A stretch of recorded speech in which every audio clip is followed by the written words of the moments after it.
Hi, good morning, good afternoon, good evening, and good night, depending upon which time you decide to watch this video. So I'm Justine, and I usually do videos about my luxury pre-loved finds while living here in Japan. But today I'm going to do something a little bit different. I'm actually going to describe my repair experience while being here in Japan and actually show you one of the bags that I recently got repaired. So as always, if you like the videos, please smash the like button. Please subscribe so that I can give you guys new content. And if you guys think that there's something I could do better, something I could do worse, or something else that you want to see, please do not hesitate to comment down below. So today I'm going to talk about a bag that I was actually able to pick up on the pre-loved market. So this is the Noé bag, and I was actually able to pick this up for less than $200 on the pre-loved market, but unfortunately some of the parts of the bag needed to be replaced.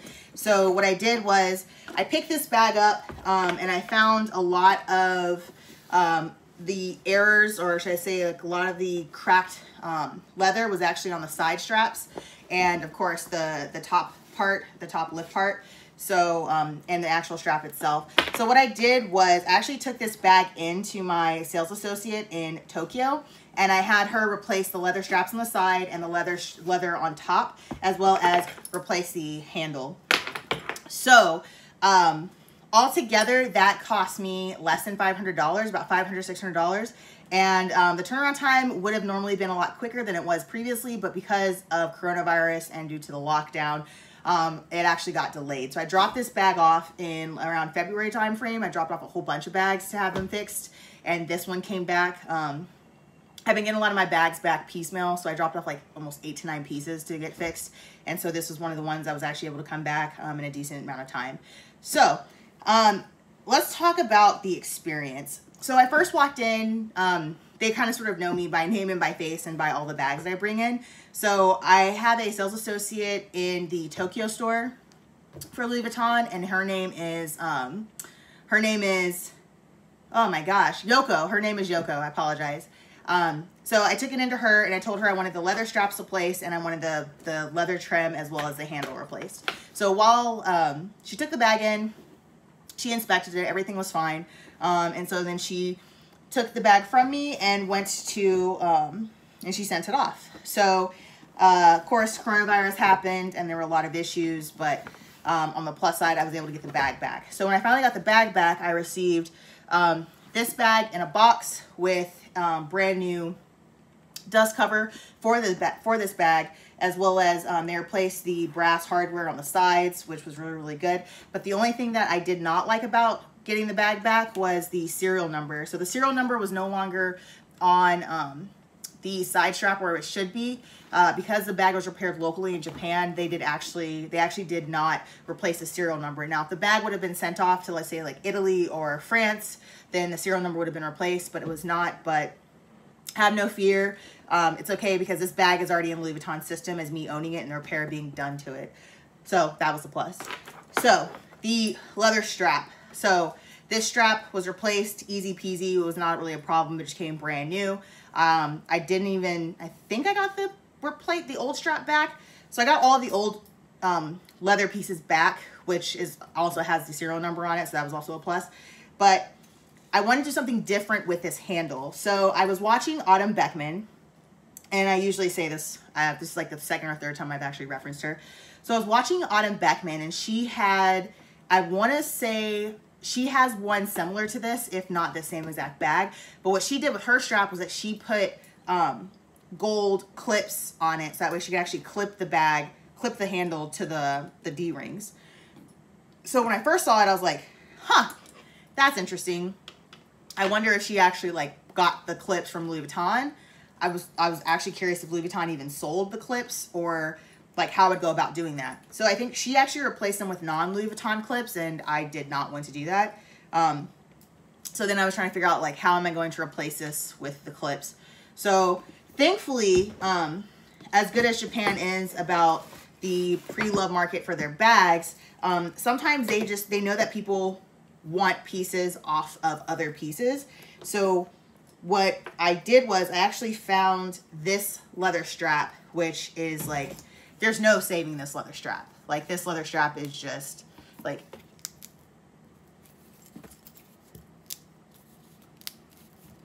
yeah. So this leather strap is done. There's really nothing you can do to save this, but it had clips. It had the metal clips. So what I did was I took this leather strap. I actually cut the clips off. So as you see there, I cut the clips off. And then once I finally got my bag back, I added those Louis Vuitton clips to the leather strap for my Noé. So now, no, Louis Vuitton does not do this. They do not sell this bag with these clips, but now I was able to actually have my Louis Vuitton metal clips, which was what I wanted, on top of my leather strap. So it just adds like, is it worth it a little bit? Yes, it was to me. So so that's what I ended up doing with this. So the other thing that I did do with this as well is another video similar to Autumn Beckman's is she doesn't like the leather strap, which I don't like either. Or no, she has leather straps, but they might have been on another video that I saw from another YouTuber. But instead of using the leather drawstring for this bag, because that's another piece of leather that I then have to condition and worry about, what I end up doing is, what I did was I bought this Hermes, it's like a bandeau, like a Louis Vuitton bandeau, but Hermes. So I bought this Hermes scarf, and what my plan to do was, it's not really a plan, it's what I did, is I am using this Hermes scarf as the drawstring for this bag. So some of you have seen in my other videos, I showed you what I did with the backpack, and that's exactly what I did with this as well. So I took this, similar to what I did with my Malserie bag, and I made this Hermes scarf the drawstring for this bag. So when Louis Vuitton originally made this bag was, the reason why this bag is so big and it has a square bottom is because this bag was actually designed to carry champagne bottles. So surprising, I don't know why anyone needs a Louis Vuitton champagne carrier, but hey, more power to you, which I would do if I had the money, of course. So, and again, I bought this Hermes scarf pre-loved on the Japanese market, which again is why I'm also not too concerned with being super gentle about it, or being super gentle with it. So I'm able to take this bag with my modified clips and my now Hermes drawstring, and one, it adds a splash of color. Two, I don't know if I'll ever be able to afford an Hermes bag, but who knows, one day I might. But it also adds that pop of color. So I have the pop of super class with the clasps right here, which gives it like one extra oomph to it.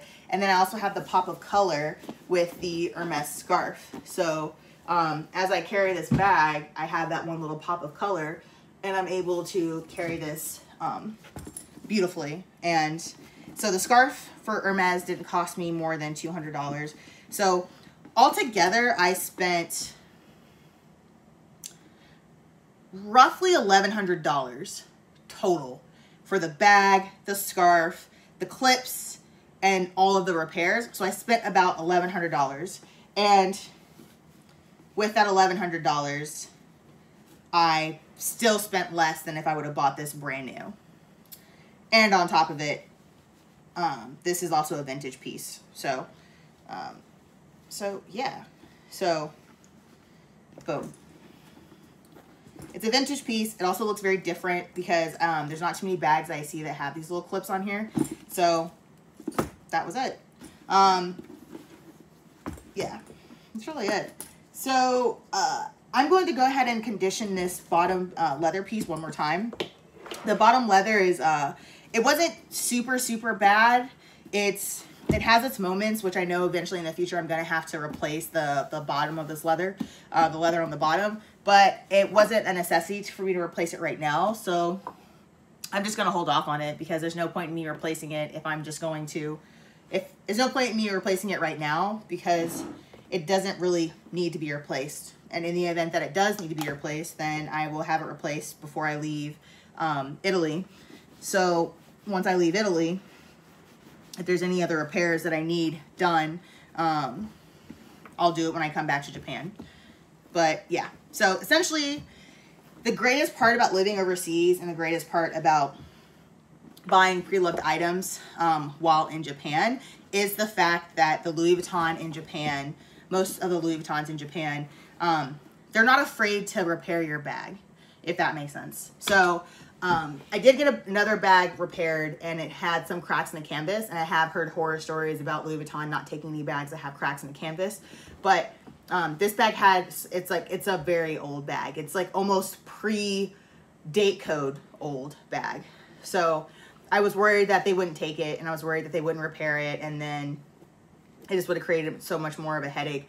But they actually took the bag, and they replaced what they needed to on it, and then they sent it back to me. And of course, both when I turned it in and when I got it back, they annotated the cracked canvas, and I said, yep, I see it, I know it, got it, it's not your guys' fault, but can you please just fix this piece on this bag? And they did. In the States, I've heard horror stories of people not being able to replace any of their pieces on their bag because of cracked canvas, but they don't do that here in Japan. So yes, and yes, there is a two-tone difference in this vachetta and the vachetta on the bottom. So what I'm going to do with this is I'm going to condition this, and then I'm going to clean it with saddle soap, because saddle soap, I've noticed, darkens the vachetta. So I'm just going to keep cleaning it with saddle soap until I get it dark enough or close enough, and sitting it out in the sun until it suntans. But apart from that, I'm very happy with this purchase. I'm very happy with this repair. And I'm probably going to go ahead and do some more videos on my purchases and my repairs, just so you guys can see it and get a little flavor of some of the things that I have done. But that's pretty much it for this video.